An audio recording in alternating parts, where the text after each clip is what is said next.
दोस्तों ऑपरेशन सिंदूर के अंदर इमेंस सक्सेस के बाद ब्रह्मोस मिसाइल का एक नया अपग्रेड तैयार किया जा रहा है। अभी तक जो भारत के पास में ब्रह्मोस मिसाइल थी उसकी रेंज थी 300 किलोमीटर और स्पीड थी लगभग 3 मैक की, जिसके बाद ये फास्टेस्ट सुपरसोनिक क्रूज मिसाइल के रूप में पूरे वर्ल्ड के अंदर देखने को मिलती है। पर अब रेंज भी बढ़ाई जाएगी और स्पीड भी। रेंज बढ़ के होने वाली है 5 गुना और स्पीड होने वाली है लगभग 2 से 3 गुना। और हम ब्रह्मोस का 2.0 जो कि 2008 में विजन किया गया था उसे अब कॉन्क्रीटाइज करेंगे और उसके लिए काम ऑलरेडी शुरू किया जा चुका है। इंपॉर्टेंट टेस्ट ऑलरेडी डीआरडीओ ने कंडक्ट कर लिए हैं और अब ये जो ब्रह्मोस बनेगी ये बनेगी रशिया की जिरकॉन मिसाइल के इंजन के बेस पे, जो कि 9 मैक तक की स्पीड जनरेट करता है। ऐसी कंडीशन में ब्रह्मोस 2 का बनना भारत के लिए एक बहुत बड़ा माइलस्टोन है, क्योंकि भारत उन चुनिंदा देशों में से एक हो जाएगा जिसके पास में हाइपरसोनिक क्रूज मिसाइल है। कैसे ये सब कुछ होगा इसे मैं शुभेंद्र चौहान डिटेल में आप लोगों के साथ में चर्चा करूंगा। पर उसके पहले आप लोग मेरे साथ में SRC10 टेलीग्राम ग्रुप के ऊपर जुड़ सकते हो। मेरे क्लास की अपडेट, पीपीटी, पीडीएफ सब कुछ आपको यहाँ पे मिल जाएगा। यूपीएससी सीएससी की तैयारी करना है, इंडिया के टॉप एजुकेटर से ऑफलाइन क्लासेस के अंदर पढ़ना है, आप लोगों के पास में अच्छा मौका है। अनअकैडमी अब केवल ऑनलाइन ही रहा है, अनअकैडमी अब ऑफलाइन भी आ चुका है। दिल्ली के करोलबाग, मुखर्जी के अंदर, प्रयागराज के सिविल लाइन, बिहार के पटना के अंदर ऑलरेडी हमारे सेंटर्स खोले जा चुके हैं। जुड़ना चाहते हो तो इस नंबर पर जुड़ सकते हो। इसके अलावा मंथली करंट अफेयर्स की magazine, previous year question, prelims के मॉक टेस्ट, एनसीईआरटी के नोट्स की समरी और इंडिया ईयर बुक की समरी अगर आपको फ्री ऑफ कॉस्ट डाउनलोड करना है तो नीचे डिस्क्रिप्शन के अंदर मैंने लिंक दी हुई है, वहाँ से आप लोग डाउनलोड कर सकते हो। चलिए दोस्तों समझने का प्रयास करते हैं यहाँ पे क्या हुआ है। बेसिकली 2008 के अंदर हम लोगों ने सोचा था कि ब्रह्मोस का एक सेकंड वेरिएंट बनाया जाएगा जो कि एक हाइपरसोनिक मिसाइल सिस्टम होगा, जिसकी स्पीड लगभग 6 से 8 मैक की होगी और रेंज लगभग 1500 किलोमीटर की। बट अभी तक हम लोग ब्रह्मोस 2 नहीं बना पाए थे, क्योंकि 3 बड़े इम्पेडिमेंट यहां पर देखने को मिल रहे थे। सबसे पहला इशू था MTCR रिजाइम, यानी कि मिसाइल टेक्नोलॉजी कंट्रोल रिजाइम, जिसके अंदर भारत भाग नहीं था, जिसकी वजह से भारत की क्रूज मिसाइल की रेंज 300 किलोमीटर से ज़्यादा नहीं हो सकती थी। 2016 में भारत इसके अंदर जुड़ चुका है, जिसके बाद अब हम 300 किलोमीटर से ज़्यादा रेंज वाली क्रूज मिसाइल बना सकते हैं। बट उसके बावजूद भी 2016 के बाद आज तक हम लोगों ने हाइपरसोनिक मिसाइल को पूरी तरीके से डेवलप नहीं किया, क्योंकि भारत के पास में इशू था स्क्रैमजेट इंजन का। अब बात आती है ये स्क्रैमजेट इंजन का इशू क्या है। बेसिकली देखो, 2 प्रकार की मिसाइल्स होती हैं, एक होती है बैलिस्टिक मिसाइल और एक होती है क्रूज मिसाइल। बैलिस्टिक मिसाइल में क्या होता है, मिसाइल जो है वो अंतरिक्ष में जाती है, फिर उसके बाद में जो टारगेट होता है वहां पर ये एंटर करती है।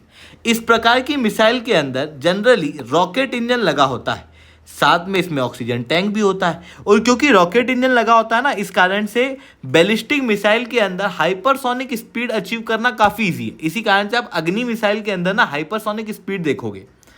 इवन ग्लोबल लेवल पे कई सारे देशों के पास में हाइपरसोनिक बैलिस्टिक मिसाइल हैं, पर हाइपरसोनिक क्रूज मिसाइल केवल रशिया और चाइना के पास ही, उसके अलावा किसी के पास नहीं। क्योंकि क्रूज मिसाइल क्या है, ये बेसिकली क्या होती है, धरती से मैन्यूअर करते हुए चलती है और इजीली रडार के पकड़ में आती नहीं है। इस कारण से इसके अंदर जेट इंजन का प्रयोग किया जाता है और इसी कारण से इस मिसाइल को बनाना हाइपरसोनिक लेवल पे काफ़ी ज़्यादा मुश्किल है, क्योंकि जेट इंजन के अंदर हाइपरसोनिक स्पीड को अचीव करना काफ़ी ज़्यादा मुश्किल की बात होती है। अब बात आती है भाई हाइपरसोनिक है क्या। तो बेसिकली क्या होता है, एक प्रकार की क्रूज मिसाइल होती है जो होती है सबसोनिक। सबसोनिक मतलब साउंड की स्पीड से कम की स्पीड हो, साउंड की स्पीड से ज़्यादा की हो पर कंपेरेबल स्पीड वाली अगर कोई मिसाइल हो तो उसको हाइपरसोनिक कहा जाता है।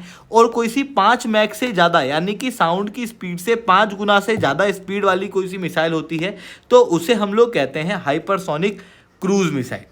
अब हाइपरसोनिक क्रूज मिसाइल को बनाना इतना मुश्किल क्यों है, क्योंकि इसके अंदर ना स्क्रैमजेट इंजन का प्रयोग किया जाता है। जनरली क्या होता है, जो सुपरसोनिक मिसाइल है जैसे ब्रह्मोस 1 उसके अंदर रामजेट इंजन का प्रयोग किया जाता है। और रैमजेट इंजन की खास बात क्या है कि भाई ये चलते चलते ही आसपास की ऑक्सीजन को अट्रैक्ट करता है, अंदर खींच लेता है अपने मोशन के साथ और उससे फ्यूल को जलाता है। बट इस रामजेट इंजन की इफ़िशियंसी जो है वो कम होती चली जाती है जैसे जैसे आप हाइपरसोनिक स्पीड की तरफ जाते हो। तो ऐसी कंडीशन में इंजन की डिज़ाइन में कुछ इंपॉर्टेंट चेंजेस करने पड़ते हैं और स्क्रैमजेट इंजन जो है वो बनाना होता है। स्क्रैमजेट इंजन से ही हाइपरसोनिक मिसाइल जो है वो चल सकती हैं और भारत के पास में ये स्क्रैमजेट इंजन अभी तक नहीं था, जिसके कारण से हम लोग MTCR का भाग तो हो चुके थे बट उसके बावजूद भी हम लोग ब्रह्मोस 2 नहीं बना पाए थे। बट अब क्या है कि हम लोग ब्रह्मोस 2 बना रहे हैं क्योंकि DRDO ने कुछ इंपॉर्टेंट टेस्ट ऑलरेडी कंडक्ट कर लिए हैं। अप्रैल 25 के दिन DRDO के द्वारा सक्सेसफुली ग्राउंड टेस्ट किया गया था फॉर एक्टिव कूल्ड स्क्रैमजेट सब स्केल कंबस्टर का, यानी कि जो स्क्रैमजेट इंजन को जलाता है ना उस कंबस्टर को रिसेंटली टेस्ट किया गया था हैदराबाद के अंदर, जो कि अपने आप में एक बहुत बड़ा माइलस्टोन था। इतना ही नहीं, अभी जो ब्रह्मोस हम लोग बना रहे हैं इस ब्रह्मोस 2 को हम रशिया के साथ में मिलकर बना रहे हैं, जहां पर रशिया जो है वो अपनी जिरकॉन 3M22 का स्क्रैमजेट इंजन ब्रह्मोस के अंदर लगाने को तैयार है, जो कि जिरकॉन को लगभग 9 मैक तक की स्पीड देता है। ऐसी कंडीशन में पहला MTCR वाला इशू तो हम लोगों ने 2016 में ही सॉल्व कर लिया था। दूसरा इशू जो कि स्क्रैमजेट इंजन का था वो भी यहाँ पर रिजॉल्व हो चुका है। तीसरा इशू जो अभी तक हम लोग इस मिसाइल को नहीं बना पाए थे वो थी इस मिसाइल के अंदर लगने वाली बड़ी लागत। हालांकि रशिया के साथ में जॉइंट वेंचर करने से वो लागत जो है वो बढ़ जाएगी। इसी कारण से हम लोग अभी इस हाइपरसोनिक मिसाइल को यानी कि ब्रह्मोस 2 को डेवलप कर रहे हैं। इवन भारत के पास में एक बड़ा चैलेंज ये है कि देखो, अगर हमारी लड़ाई होती है किसी भी देश से, पाकिस्तान से हो, बांग्लादेश से हो या किसी भी देश से, हमारी मेजर लड़ाई इन देशों से है ही नहीं। इन देशों को सपोर्ट करने वाले चाइना से, और चाइना के पास में ऑलरेडी आप देखोगे तो हाइपरसोनिक मिसाइल्स आ चुकी हैं।